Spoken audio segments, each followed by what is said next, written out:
Hello, this is Chris of Magoosh, and today I have for you words that have high-value roots. Ooh, cool name. What do I mean by that? Well, sometimes on the GRE, you have a word that you think has a root, and you start trying to use that to understand the meaning, and you go totally awry and get the question wrong because you thought the word meant something it totally didn't.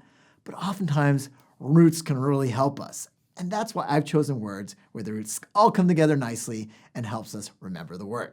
Starting with anomaly. When you tack a on to the beginning of the word, it means not, or the opposite. And here, anomaly comes from normal. So anomaly means something that is not normal or atypical. Did I just use another A root? Atypical, yes. Atypical means not typical.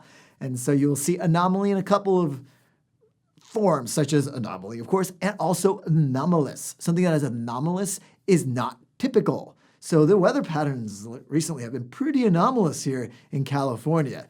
Even though it's mid-spring, it's still been raining. Not your typical experience in California. And I know, for those of you who experience snow, I'm going to stop complaining about the rain in April in California. Next up, erroneous. Scary, fancy pants sounding word, but all it's doing is taking the word error, and it's cutting that R off there and throwing on a little neus. So erroneous is just an adjective describing something that has an error. It's wrong. Erroneous. Oh, erroneous. I always thought that meant like, having a really big vocabulary. But no, that is an erroneous definition because erroneous simply means wrong. Maladroit.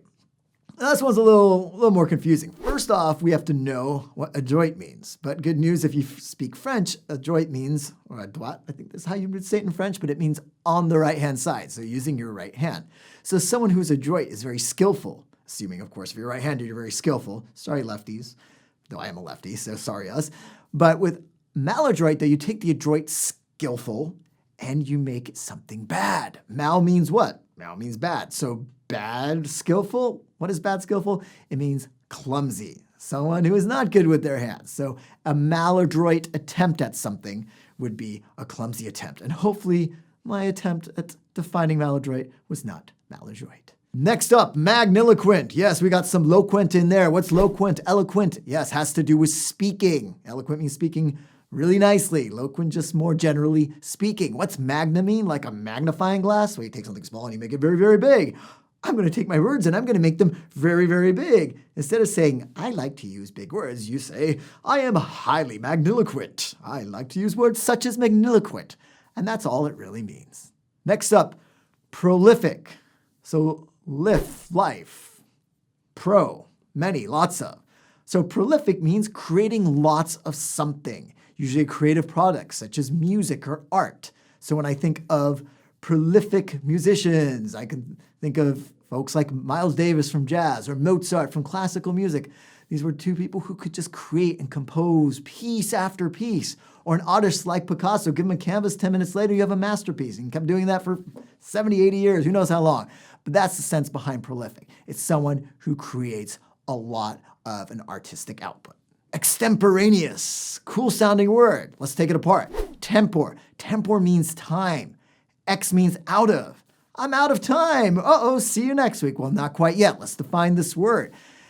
Out of time, well, kind of. What it actually means is to do something on the fly, impromptu, without rehearsal. So if you just gave me a bunch of words and said, okay, define these words or give examples for them, I'd say, I can't do that. It's not like I do this thing called Vocabulary Wednesday where I have to come up with the definitions and examples for words on the fly. Like I could do that Hey, wait a second, I do that extemporaneously. And there you have all these great words. And hey, if you want to sound magniloquent, you can just use a few of them. Whoa!